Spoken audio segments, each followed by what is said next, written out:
Bom dia, Professor né? Charles, Bom seja dia. bem-vindo. Bom dia, professor. Tudo bom? Desculpa, como é teu nome? Sou o Diego. Diego, tudo bom, Isso, Diego? Bom dia, tudo Samuel ótimo. também. Bom dia. Acredito que já nos apresentamos aqui. Meu nome é Diego. Juntamente ao Samuel, nós somos aí do PET Telecom, somos os organizadores aqui do Telecast, né? Como eu tinha mencionado, o Telecast ele é um projeto nosso de entrevistas que ele vai trazer esses profissionais da engenharia de telecom com o objetivo de compartilhar experiências, trajetórias acadêmicas, com o objetivo de poder orientar os alunos, né? E também direcionar eles, que a gente sabe que é importante termos essas referências e o nosso curso temos um grande corpo docente que está sempre motivando e inspirando os alunos. A gente sabe que o senhor é bastante querido pelos nossos alunos, né? Aí eu não sei. Tem toda, tem toda, o senhor é referência principalmente nessa área de processamento de sinais, de estatística, que é uma área que acaba sendo bastante importante a gente discutir sobre, certo? E Certo. gostaríamos que o senhor compartilhasse suas experiências conosco. Tudo bem? Tudo bem. Certo. E bom, dando início aqui à nossa entrevista, eu começo perguntando, professor Charles, como é que foi esse primeiro contato com as engenharias? Como foi que começou? Olha, acho que a minha trajetória não é tão diferente de provavelmente a maioria dos professores são da minha geração, né?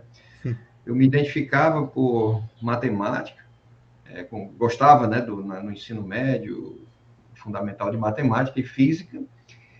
E na época, assim, nessa época não tínhamos tantas opções de cursos como temos hoje, né? Se vocês olharem o número de cursos de graduação que a UFC tem hoje, né, que são quase da ordem de 100, se não me engano, na época que eu fazia, né, estudava, me preparava para vestibular, na época, esse número era muito reduzido. Então, essas opções ficavam em cursos mais voltados às áreas exatas, né? Engenharia eram poucos cursos que surgiam, engenharia era um deles. Então, foi uma aproximação, digamos, natural da época de formação, né? Identificação de algumas, vamos dizer, interesses, né? E aí a engenharia se mostrou um locus interessante para isso, né? Assim, tinha matemática, tinha física, mas tinha também uma coisa que eu gostava, né? Que era um senso de aplicação, né? Porque senão poderiam me perguntar por que eu não fiz matemática pura, por exemplo, assim. E eu acho que não era bem o meu interesse. Eu tinha interesse de usar, ok, vamos usar matemática, mas onde é que ela serve, né? Assim, de alguma forma. E eu me interessava por alguns desses contextos, né? Mas eu acho que o modelo foi exatamente esse viés inicial de uma certa, não vamos chamar de paixão, né? Mas um certo interesse mais próximo aí com as áreas exatas, tá?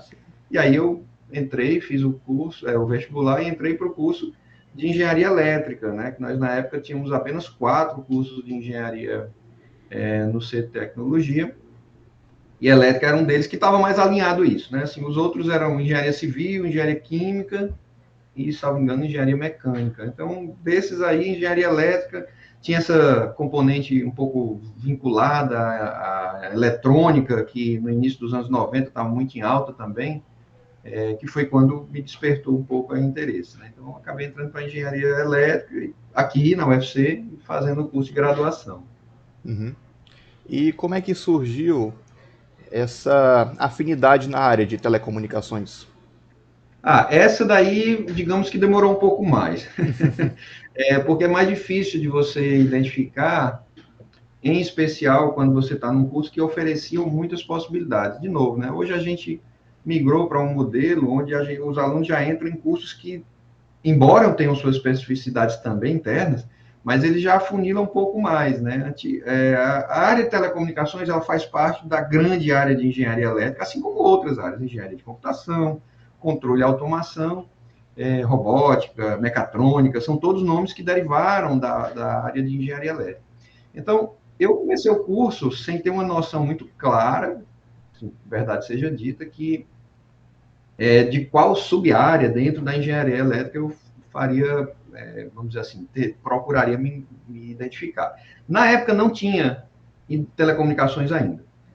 dentro do curso de engenharia elétrica. Existia uma ênfase, né, uma especialização, digamos assim, dentro do curso, chamava-se informática industrial, que era mais a parte de eletrônica de potência em contraponto à parte a parte de eletrônica em contraponto à parte de eletrônica de potência, máquinas elétricas, distribuição elétrica, aquela parte de elétrica mais tradicional, né, mais clássica, vamos chamar assim. Então, eu comecei nisso, vamos dizer, interessado nesses aspectos. Também era um momento onde havia um desenvolvimento inicial muito grande da parte computacional, né? Eu peguei a geração, né? Vocês já devem ter visto os professores mais antigos falando, eu programei em cartão perfurado, né? Eles falam com disso, porque eles, de fato, pegaram o crescimento dessa área de computação, trazer os grandes processadores de dados, né, para dentro da universidade. Eu já peguei os microprocessadores, né? Assim, os microcomputadores, mas isso ainda era para poucos, né? A gente não tinha em casa, era diferente do que é hoje, que todo mundo tem um computador extremamente potente na palma da mão, né? No celular e coisas do tipo. Então, isso também me despertou interesse, e eu comecei nessa linha, e aí, assim, fazendo um link até com o Telecast, né? Assim, o PET foi importantíssimo para mim. Eu fui bolsista do PET olha aí. praticamente toda a graduação, né? Eu entrei no final do primeiro ano, e só saí quando me formei. Então, e isso foi determinante, não só, digamos assim, determinante na minha carreira, não só para a formação, mas para o seguinte, porque ali eu tive a oportunidade de ter contato com várias áreas, né? A gente era muito incentivado a procurar vários professores para poder descobrir um pouco os anseios, né? Desejar, isso é interessante, gosto disso. E eu tive a oportunidade de trabalhar em várias sub-áreas, né? Trabalhei em fibra ótica, eu trabalhei com outras coisas, mas aí foi nessa parte de processamento de sinais / telecomunicações que foi se configurando mais ou menos ali no quarto ano para o quinto ano, assim, os últimos 3 semestres foi quando eu identifiquei, não, é essa área que eu queria. Mas isso é um processo de maturação, eu diria que natural dentro do curso, vendo a exposição da disciplina naquele momento que o aluno precisa, né, identificar quais são as disciplinas optativas que ele vai seguir, quais são as temáticas que lhe interessam. Como hoje também, a gente tinha problemas, né, esse problema nunca foi resolvido, eu acho que também, não sei se será tão cedo, porque ele tem uma complexidade considerável, que a gente gostaria de fazer muita coisa, mas nem sempre tem a oferta. Tem uma disciplina importante que eu queria fazer, mas não tem. Então, você precisa se adequar um pouco ao que era ofertado, né? Eu precisava naquele momento, vocês precisam hoje em dia. E isso também foi moldando um pouco isso. Então, no final da graduação, no curso de Engenharia Elétrica, foi que começou a ter o viés da ênfase de telecomunicação, mas eu não saí ainda assim, no meu diploma não tem telecomunicações, embora os temas que eu tratei, né, no final da graduação e posteriormente na formação de pós-graduação também foram vinculados a esse aspecto, né? Telecomunicações / processamento de sinais, né? Assim, isso aí tem sido uma vertente meu perene na minha carreira desde esse momento. Uhum. Sim, sim. E a gente sabe que o senhor tem um certo destaque, né, nas pesquisas envolvendo processamento de sinais. Eu gostaria de saber quais são os principais desafios que o senhor percebe quando pesquisa essa tecnologia, né? Bom, essa questão do destaque eu não sei. Assim, essa questão, o destaque se mede de várias questões. Eu diria que eu tenho sido bastante atuante, né? Assim, se está em destaque ou não, isso é um contexto talvez mais subjetivo. O que eu vejo é o seguinte, de novo, eu estou observando isso talvez com uma lente que não só de hoje, mas olhando no retrovisor, né, o que já passou. Então, o que é que eu vejo que a gente teve um grande desenvolvimento, de certa forma, importante aí nos últimos poucos anos, foi que a tecnologia nos permitiu poder computacional muito grande, e isso mudou muita coisa. Outras questões também, né, de acesso à informação facilitaram muito essa troca de informações, troca de dados, você ter acesso a aspectos que a gente não tinha. Então, de novo, na minha época de graduação, e eu não digo isso com nenhum saudosismo, nem nostalgia, é só para exemplificar para a nova geração que as coisas não foram tão simples. Hoje a gente precisa saber uma informação ou saber o que é que estão fazendo lá na Alemanha, Estados Unidos ou qualquer outro país. Você abre o celular, né, assim, o seu navegador ou qualquer outro aplicativo mais específico e coloca lá e você vai ter uma lista das publicações que estão saindo, quais são os temas que estão sendo investigados. Isso não tinha. Na minha época, eu peguei o crescimento da internet no Brasil, que ela só existia dentro da universidade. Para a gente ter um e-mail, tinha que preencher um formulário enorme. Hoje a gente pode ter N e-mails, né? E isso mudou muita coisa. A gente precisava ir na biblioteca para poder olhar nas revistas físicas quais eram. Isso demora, né? O Brasil não estava no centro de produção mundial de conhecimento. A gente demorava meses para poder receber uma revista para saber um assunto que tinha saído há, sei lá, 6 meses anteriores, então isso tudo demorava. Então, o que tem mudado muito é um pouco esse compartilhamento mais imediato de informação, que hoje é muito mais simples e é muito bom, né? A gente trabalha, digamos, em pé de igualdade nesse quesito. E acho que a tecnologia que nós temos, falando do ponto de vista global, né, ela mudou também o viés do que nós precisamos fazer. Telecomunicações avançou em certas dinâmicas que a gente não precisa mais se preocupar com aspectos que antes eram muito preocupantes por conta de uma falta de domínio, né? E eu diria também um aspecto computacional, né, de automatização que gerou, uma vez que a gente sabe fazer isso, se automatiza essa tarefa e vocês começam a se preocupar com outra. Então, o que eu vejo como desafios que foram superados, né, para a gente passar de uma época onde só tínhamos comunicação de cabos, vai passar para as grandes comunicações, os grandes sistemas de comunicação sem fio. Haja visto que, por exemplo, no Brasil, não parece, mas nós somos um dos países, na minha opinião, mais avançados no contexto que nós temos o serviço público. Boa parte dos nossos serviços são baseados em internet e baseados em acesso via celular. O cidadão, muitas vezes ele precisa ter um celular para poder ter acesso a certos serviços do governo, né? Não todos, obviamente, mas boa parte deles sim. E isso poucos países têm, né? A gente não se dá conta disso até você conversar com os colegas que estão por aí afora. Então, assim, essa questão tecnológica ela foi avançando, né, para permitir esse modelo de comunicações, sistemas de comunicações que nós temos hoje. E nós estamos num momento, como sempre, né, mais ou menos a cada 10 anos, a gente tem transições tecnológicas que precisam, né? Agora nós estamos com o 5G sendo utilizado aí comercialmente. Se está discutindo o que será o sistema 6G, por exemplo, né, que é a grande pedete. Ele não é o único, porque quando a gente fala assim, comunicações é só sem fio, não, óbvio que não. Tem toda uma parte por trás, né, o que a gente chama de backbone, que faz por outros meios, né, fibra ótica, transmissão ainda por cabo. Então, os desafios que eu visualizo, eles são menos de ordem tecnológica, quer dizer, continuam sendo de ordem tecnológica, obviamente, a gente está falando de engenharia, nós não vamos discutir aspectos diferentes disso, mas eles se apresentam em áreas muito mais multidisciplinares, que antes a gente conseguia avançar olhando só dentro da engenharia de telecomunicações, sem se preocupar muito com outras questões, e agora, na minha visão, a gente começa a precisar se preocupar com aspectos mais amplos. Por exemplo, aspectos de impacto ambiental. Será que os sistemas que a gente está fazendo, eles são eficientes energeticamente? A gente está precisando de mais potência, mais energia, que é gerada de alguma forma, embora no Brasil seja uma energia tipicamente hidrelétrica, o mundo afora isso não funciona assim. Então, se a gente tem sistemas que demandam muito mais energia, a gente não está olhando esses limites ambientais que o mundo está precisando observar. Então, essas questões são importantes, mas não somente elas. Os avanços também vão se tornando mais complexos. A gente precisa trabalhar em parceria com outros setores que tipicamente a gente não vinha trabalhando. Por exemplo, essa questão de vida útil, de bateria, de equipamentos, a gente precisa conversar com o pessoal da química, da engenharia química, para poder verificar como tornar os nossos equipamentos eficientes, mas também reduzir esse custo ambiental que a gente pode colocar.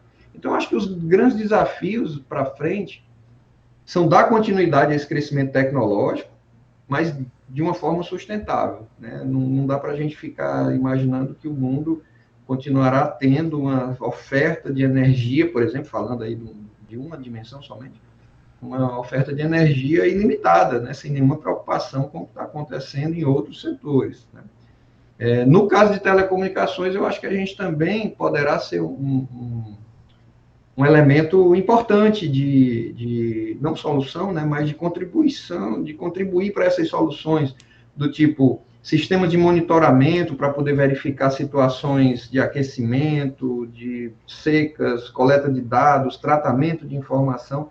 Isso tudo está dentro da nossa seara de atuação e outras áreas nos procuram, inclusive, por isso, né? Como monitorar umidade, pressão, variação de quaisquer outros elementos climáticos para poder tornar plantações mais eficientes, que respeitem os aspectos ambientais também, minimizando o uso de recursos naturais e artificiais também, né, porque a gente tem que produzir alguns deles.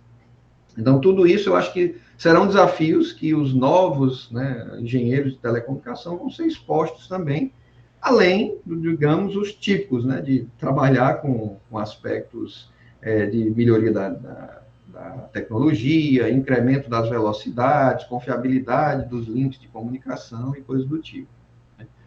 Imagino que no futuro, digamos, talvez de médio prazo aqui, a gente vai estar muito preocupado com essa questão de atendimento às restrições de impacto ambiental, que todos nós vamos começar a ser mais expostos à medida que essa situação ela não se equaciona ainda. Uhum. De fato, a gente percebe a importância, né, dessas tecnologias. Existe todo um viés, né, das IoTs, internet das coisas, né, que aí entra a parte da engenharia de telecom, para diversas funcionalidades do dia a dia, certo? E o aluno, ele já pode, assim, ter um breve contato através das ICs, não é isso? Participando de projetos? Isso, exato.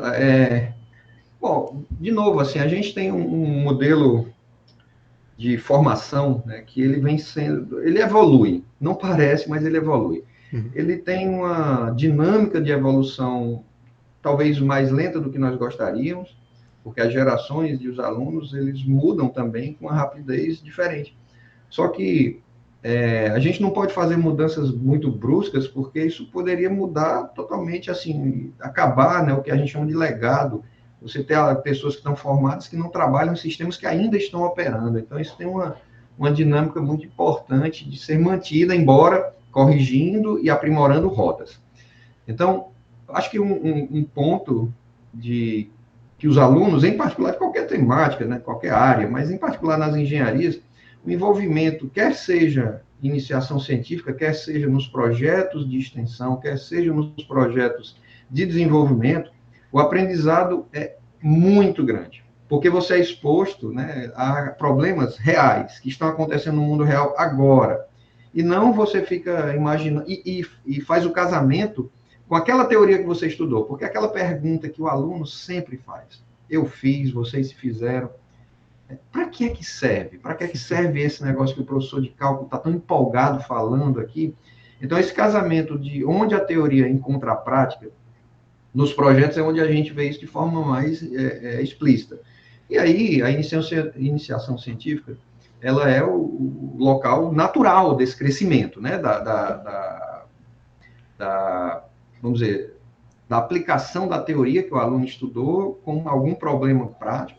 Óbvio, às vezes não é um problema industrial, não é aquele problema que está na prateleira ainda para ser lançado, mas é um problema que vai ser tocado, vai tocar em produtos que vão ser lançados em breve. Pelo menos é essa a expectativa no campo da engenharia, né? A gente fala, a nossa área é bastante aplicada, bastante próxima da indústria, afinal de contas a gente está para...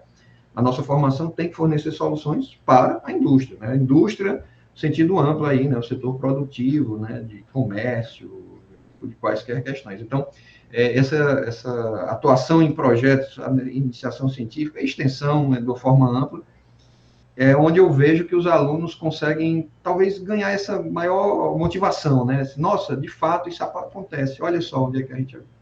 E isso também é muito gratificante. Como professor, você vê que o aluno, às vezes, reconhece, nossa, aquilo que eu estudei com você, de fato, agora eu estou usando. Então, isso é bacana também. Então, isso é um aspecto que não só é interessante de ver na formação, mas também de contribuir para alguma questão. E quando a gente consegue identificar aspectos que você não tinha tratado nas questões teóricas e que agora eles precisam ser observados de uma maneira a se ajustar a essas novas demandas. Como eu disse, você vai tendo hoje uma demanda de sistemas mais eficientes energeticamente, você não pode trabalhar com as mesmas soluções que consideravam, por exemplo, que não tinha nenhum problema de você aumentar a potência do sistema. Então, isso são coisas que a gente precisa, né, e deve ir fazendo. E aí sim, esses momentos na iniciação científica, projetos, são mais flexíveis para a gente trabalhar essas novas soluções e fazer a realimentação para a formação como um todo. Sim, Né, sim. gerando novas disciplinas, ajuste de programas e coisas do tipo. Inclusive, o nosso curso é uma das engenharias que mais dá oportunidade aos alunos, ao meu ver. Que o aluno ele fica exposto a diversos projetos, né? Até mesmo o próprio PET, por exemplo. E assim, é sempre bom o aluno saber aproveitar essas oportunidades para desenvolvimento profissional, né? Isso. Eu acredito que isso faça a diferença. Eu considero... Aí eu acho que tem uma questão histórica, né? O DETI, ele cresceu, ele foi um desdobramento, né, de dentro do Departamento de Engenharia Elétrica. Então, a temática mais voltada a essa área de telecomunicações, redes, né, engenharia de computação, criou o novo departamento. E nessa época da criação, os professores que participaram, né, da gênese do departamento, eles tinham essa atuação forte em projetos, o que contribuiu para uma cultura que todo mundo, quando o departamento é não organizado em torno disso, mas é o natural. Você sabe, olha, já existe há muito tempo, a gente tem uma demanda externa da sociedade nisso, e nós fomos, entre aspas, criados já pensando nisso, na atuação não só de sala de aula, mas também na atuação junto a projetos. E, de fato, eu creio, né, pelo menos a impressão que nos passa, né, quando a gente conversa com os colegas, que nós estamos num momento que, até pelo tipo de tecnologia, né, de conhecimento que a gente trabalha, que a gente está sendo demandado por várias outras áreas, não necessariamente para resolver o problema deles, mas para ajudar a resolver problemas maiores. Assim, hoje o discurso é que a gente associa os cursos, né, os novos engenheiros, os novos físicos, matemáticos, enfim, os novos graduandos que a gente tem nas universidades, eles têm que resolver os chamados problemas complexos. E esses problemas complexos não é porque ele é difícil em uma área, não. Ele é difícil porque ele junta várias áreas. Então, como eu disse, a gente vai precisar conversar com muita gente, e aí tem que ter colaboração. E a gente tem sido uma das áreas-chave para as partes dessas soluções, visto que a tecnologia avançou para todos os lados e a gente é uma das formações, não a única, obviamente, mas uma das formações que pode contribuir nessa questão, às vezes, de unificação, né, em várias dinâmicas aí para resolver problemas diversos, né, em diversas áreas que, por vezes, a gente não tinha nem essa noção de onde é que se encaixava, né, alguns dos conhecimentos que a gente tinha lá. Uhum. Realmente a multidisciplinaridade está cada vez mais importante. Inclusive para aqueles alunos que pretendem fazer um intercâmbio, por exemplo, né? A gente acaba percebendo isso, né? Até mesmo o nosso coordenador fala que, por exemplo, o aluno que vai para o Braftec, ele vai ter que trabalhar em grupo, né, com as outras engenharias para resolver problemas de quaisquer naturezas, né? E com isso vale a pena, né, o profissional estar sempre aí, saber trabalhar em equipe, saber ter o pensamento crítico, são competências fundamentais. Essas são as chamadas soft skills, né, que a gente tem essas habilidades não técnicas, digamos, mas que contribuem, e por vezes elas são essenciais. Nesse aspecto da interdisciplinaridade, essa habilidade de comunicação, eu coloco outras questões também, assim, outras habilidades nesse contexto, assim, ser curioso. Você tem interesse de descobrir por que aquele problema é relevante em outra área, vai lhe ajudar bastante a trazer alguma potencial solução para isso. Esse conhecimento estanque não existe mais, né? Assim, a gente, eu sou especialista na minha área, e esse exemplo que você traz aí do Braftec é o normal, né? Assim, porque mundo afora, como eu disse, a gente usou no Brasil isso não é errado, não, foi uma escolha, eu diria que natural, talvez, de especialização já dos cursos. Mundo afora, isso acontece de forma diferente. Você entra em cursos mais gerais e a coisa vai refinando ao longo do curso. E isso torna diferente, como você disse, é normal quem vai para a França, né, em específico aí do Braftec, ou também quem vai para os programas na Alemanha e outros países, de ter contato muito mais próximo com pessoas de outras engenharias, coisa que nós não temos tanto aqui. né, a gente trabalha as engenharias meio que de forma quase que modular, né, sem ter um contato muito próximo entre eles. E eu estou falando isso não como uma crítica, mas é uma forma só de reconhecer que a gente precisa avançar nisso, né? Assim, e isso começa talvez pelos professores, não pode começar pelos alunos, né? E o que é difícil, tem sido difícil, porque como as formações foram específicas, até o diálogo é difícil, você precisa entender a notação do outro, e aí tem um grau de esforço que, por vezes, o tempo não permite a gente ter muitas interações nesse sentido aí. Uhum. Sim, sim. Bom, mudando um pouco de assunto aqui, voltando para a parte das pesquisas, o senhor é responsável pela fundação do grupo Spiral, não é isso? Responsável Isso. pela Eu e o geometria de professor, informação. Oi? eu e o professor Guilherme. Ah, sim, sim. Aí, professor, gostaria de saber como é que foi o procedimento de fundar esse grupo de pesquisa.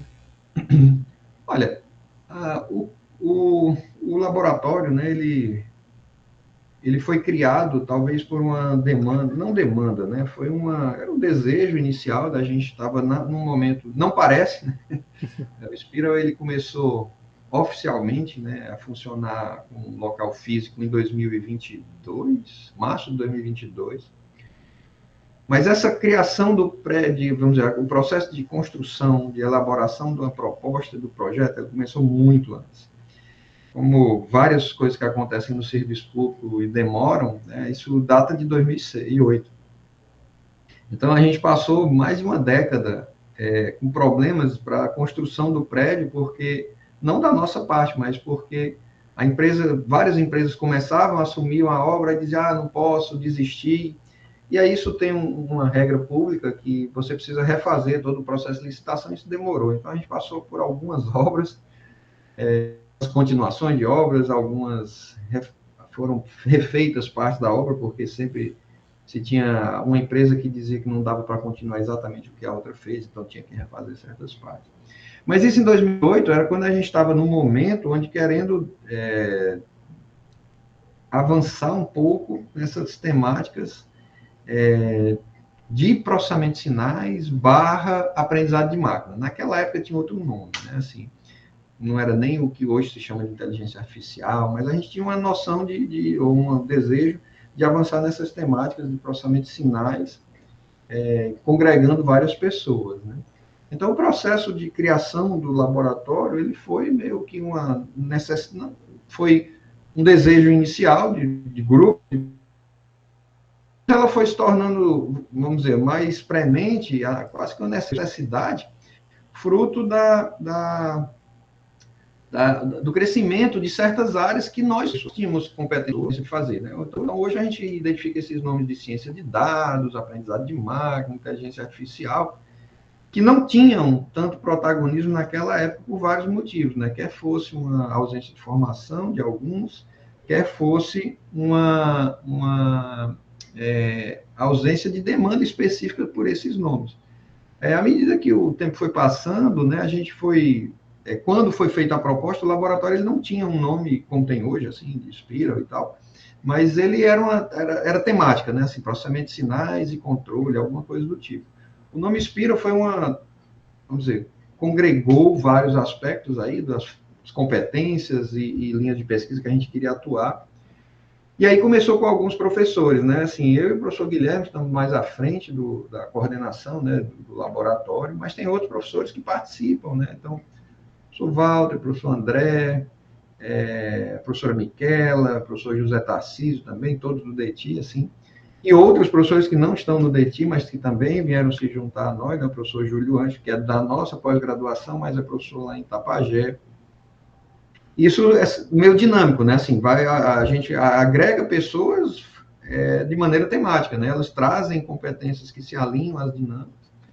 E a nossa meta é atuar nessa interface, processamento de sinais, barra aprendizado de máquina, para aplicações em engenharia, o que é bastante amplo. E aí a gente tentou fazer um nome que tem um marketing interessante, né? Porque não dá para tentar explicar para todo mundo. Então, o nome processamento Spiral ficou a marca, digamos assim, mas ele fala justamente disso, que é tratamento e processamento de dados e sinais para problemas de aprendizado, né? Que é o que, grosso modo, a gente tem hoje nessa linha de inteligência artificial, ampla falando, né? Como tem visto aí na mídia e na própria interesse dos alunos, né? Assim, sempre se tem busca de muitos alunos que estão interessados nesse contexto aí. Uhum. E o senhor teria planos assim para incluir os alunos da graduação nesse grupo? Eles estão incluídos. Ou só fica só mesmo na pós-graduação? Não, não, não. Os alunos de graduação frequentam normalmente, assim, o laboratório de pesquisa, ele não tem, os laboratórios, de uma forma geral, não tem. Eu diria que isso é uma dinâmica natural.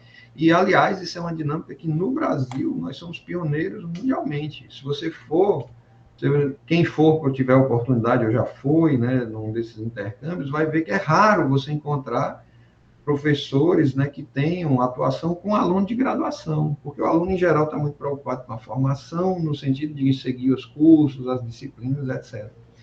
No Brasil, não. E nós não somos diferentes. Então, todos os alunos participam, todos os níveis, né, assim, graduação, mestrado, doutorado, pós-doutorado, são não só bem-vindos, mas desejados. Nós temos um bom número de alunos, né, assim, de graduação participando, quer seja nos projetos de iniciação científica, quer sejam envolvidos em outros projetos financiados que nós temos.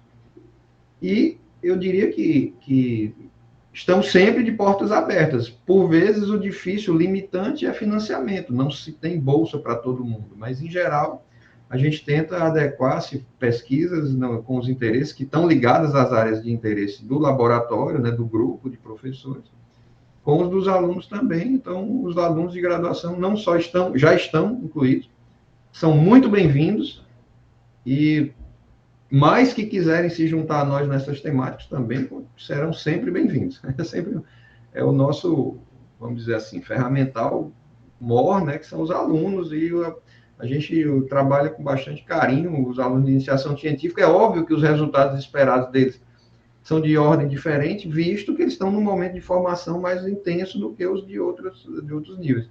Mas isso não quer dizer uma menor importância deles, não, né? A gente tem vários alunos, vários mesmo, que estão trabalhando. Eu não saberia nem lhe dizer quantos estão, mas pelo menos de cabeça, assim, certamente mais de 10, né? Assim, mais de 10 alunos que estão diretamente envolvidos, frequentando, né? Envolvidos no laboratório, frequentando, trabalhando em alguns dos projetos que nós temos lá. Uhum. Porque realmente é um assunto bem importante. A gente já capacitar os alunos, né, de forma antecipada, para já dar esse conhecimento para eles se desenrolarem mais na frente, né? Eu acredito que isso seja importante. Isso é a meta, né? Assim, a meta é que isso é uma crença também, que eu diria que o DETI foi criado pensando nisso, é que a formação ela ocorre em várias frentes, né? Quer seja assistindo aula, quer seja estudando sozinho, quer seja fazendo pesquisa. A pesquisa também é uma via de formação importante. Então, isso foi assim com boa parte do corpo docente. Nós fomos treinados dessa forma, né? Fazendo a formação pela pesquisa, e a gente replica, amplia e propaga o modelo, né? Então, assim, a formação pela pesquisa é uma das linhas, talvez por isso que nós tenhamos tantos projetos, que a gente tenha tantos alunos nos procurando como DETI, né? Assim como departamento, e os cursos de graduação que estão vinculados ao departamento têm esse impacto aí também. Uhum. Pois bem, muito bom o assunto, né? A gente reforçou aí que é realmente importante a participação dos alunos, né, na formação profissional. E bom, agora eu queria passar a palavra para o Samuel. Acredito que o Samuel tem umas perguntas para fazer para o senhor também. Vamos lá. Então vamos lá, Samuel. Bom dia, professor. É um prazer ter o senhor aqui hoje. Agora eu vou falar um pouco da passagem que o senhor tem como presidente da Sociedade Brasileira de Telecomunicações, SBRT. Sim. Como é que foi isso e qual foi o impacto, assim, para a experiência do senhor como professor e pesquisador? Eu fui presidente da sociedade de 2018, março de 2018 a fevereiro de 2020, né? Mas esse processo, vamos dizer assim, até chegar a presidente, eu passei por alguns outros cargos dentro da diretoria, né? Eu me envolvi mais diretamente com a diretoria da sociedade desde 2010, quando eu fui convidado na época, presidente da sociedade, né, professor Márcio Bastos, para ser um dos diretores, né, assim, na época chamava-se vice-presidente. Então, continuei esse envolvimento desde essa época até que as coisas vão convergindo, né, assim, para você ser, então, tudo bem, você tem agora o perfil para ser, então a comunidade lhe acolhe, né, nesse sentido aí. Então, eu diria que a presidência da sociedade foi um caminho não natural, digamos assim, mas uma decorrência dessas ações, né, de envolvimento durante muito tempo junto à diretoria da sociedade. O envolvimento com a sociedade, ele ocorre na minha atuação desde cedo, em outras formas, né, assim, frequentando os simpósios da sociedade, participando das discussões que se tinha quando, por exemplo, em 2003, a Sociedade Brasileira de Telecomunicações participou da confecção-criação, né, não foi o único ator, mas participou também da confecção do que hoje nós chamamos de SBTVD, né, que é o Sistema Brasileiro de TV Digital. Então, desde essa época, eu também já atuava, vamos dizer, lembra que eu falei, né, que curiosidade é uma coisa que eu acho importante, talvez porque eu me beneficiei muito de ser alguém muito curioso, não só no aspecto técnico, mas entender como é que os outros estavam pensando, o que é que eles queriam. Então, esse envolvimento foi importante para poder, vamos dizer, chegar um dia a ser considerado, de ser convidado para participar. E incentivo bastante os alunos a tentarem, assim, participar dos eventos, né, quando tem simpósio, o último foi agora em Belém, um bom número de alunos de iniciação científica, pelo menos foi conosco, né, participou. Ano que vem será em Natal, que é aqui mais próximo, então a gente vai tentar, talvez, ter um número maior de alunos, né, do curso de graduação, até para ter esse contato com pesquisadores do restante do país. Mas, assim, a importância, né, da sua pergunta, a importância que teve na minha carreira, eu diria que foi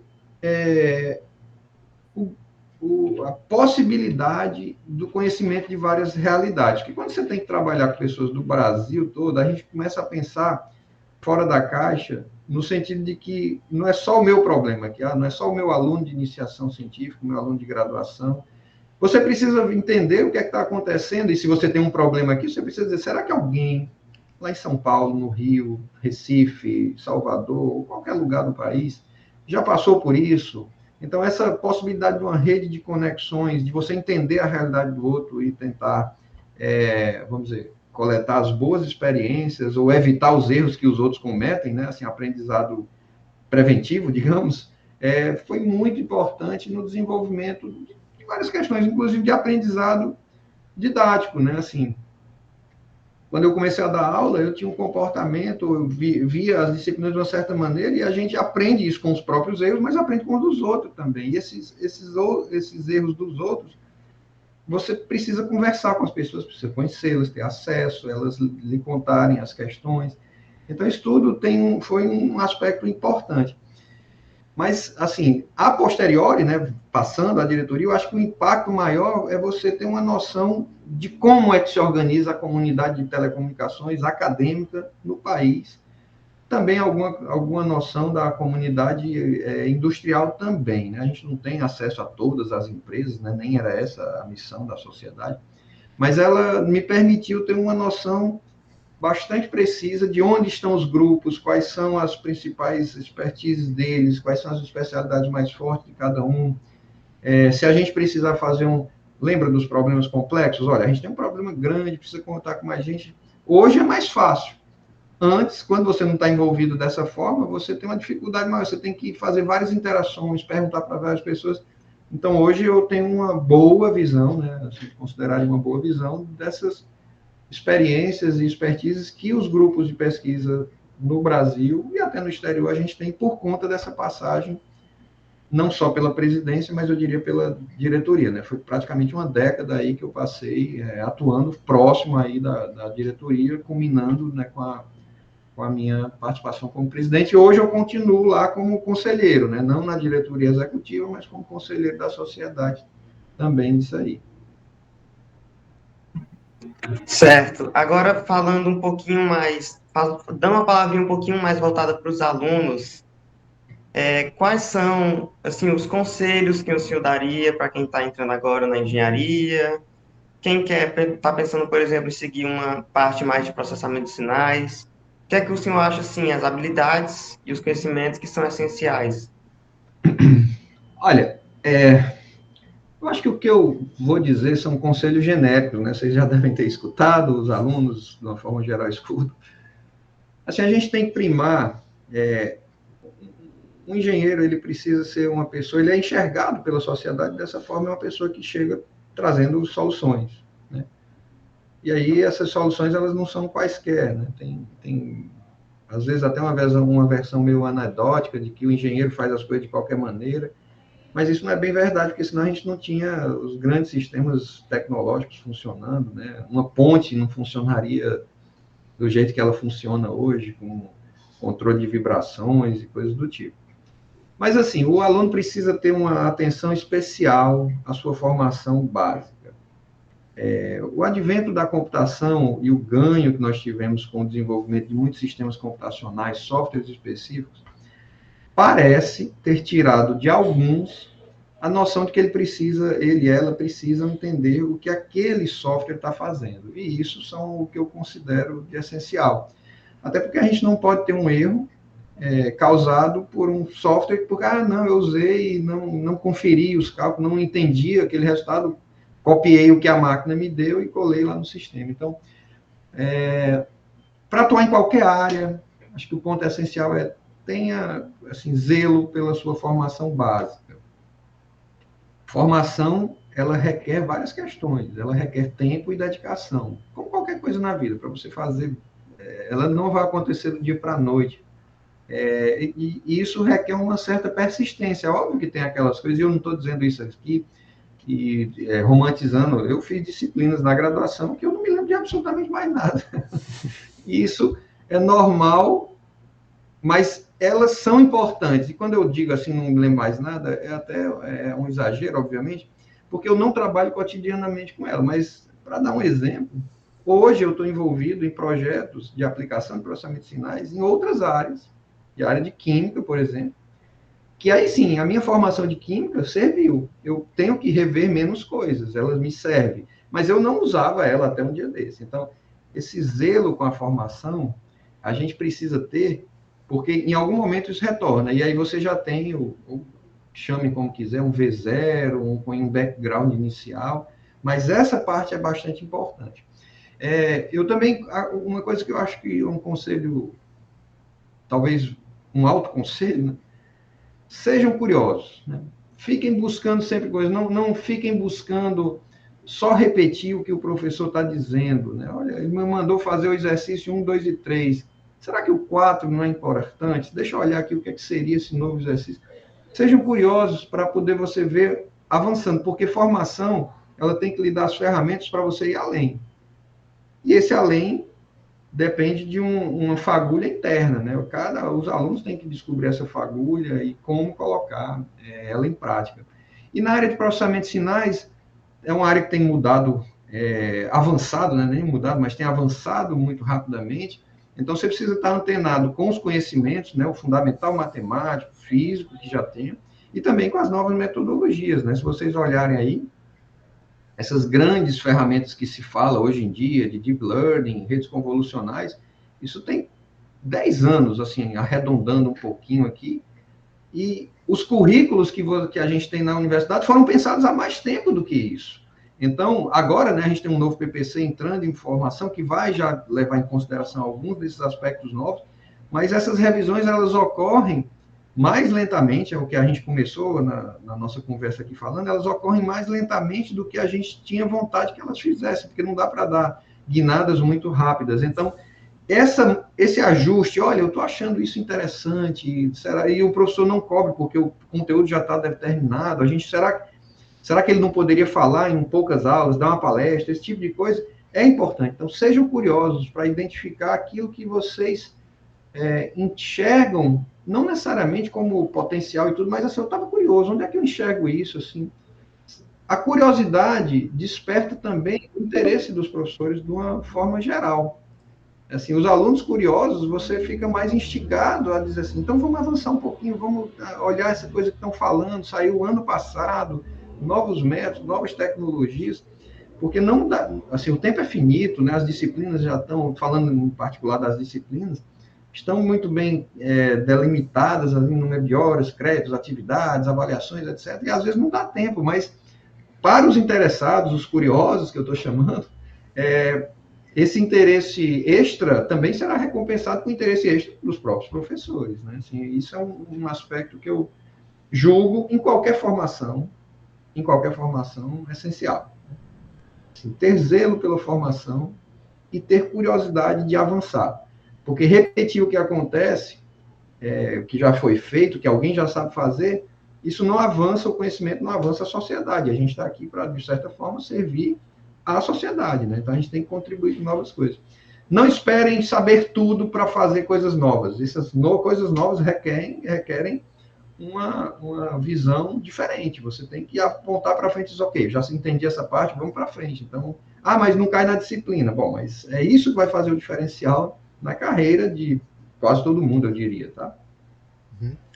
De fato, são conselhos assim que são bem pertinentes, que a gente percebe, sabe? Saber, ter curiosidade. A gente sabe que a curiosidade é a virtude humana, assim, e aqueles que sabem utilizar ela do melhor proveito vão ser aqueles que vão saber aproveitar melhor as experiências, tá? Eu acredito. E o zelo profissional também, principalmente, que está sendo cada vez mais requisitado na engenharia, né? Porque vai dar confiança para o profissional, sabe? Então, assim, acredito que são realmente valores que têm que estar sendo investidos e aproveitados cada vez mais, certo? Então, assim, foi um levantamento muito, muito importante mesmo. E, bom, eu estou vendo aqui que a nossa reunião já está encerrando, então querer agradecer aí ao professor Charles por ter aceitado o convite para o Telecast. Foi um prazer ter conversado com o senhor. E caso o senhor tenha alguma demanda assim, que queira suporte nas suas disciplinas, pode entrar em contato com o PET Telecom. Nós estamos aí investindo em novas dinâmicas. E caso o senhor se interessar, pode entrar em Tá contato sem certo. problemas. Isso é Bom, primeiro agradecer, né, ao Diego, ao Samuel, ao PET Telecomunicações pela oportunidade. É sempre um prazer, né? Assim, eu sempre que falo, eu tenho a oportunidade de dizer alguma coisa, eu sempre reforço assim, a importância que o PET teve na minha formação, na minha carreira, de uma forma geral. Então, vamos dizer, dar algum retorno é sempre um grande prazer, né? Fico sempre à disposição. Esse é como mensagem final, e assim, pegando o gancho do que você colocou, eu tenho tentado, não vou dizer criar nem nada, não, mas implementar e utilizar ferramentas ou metodologias diferentes de ensino.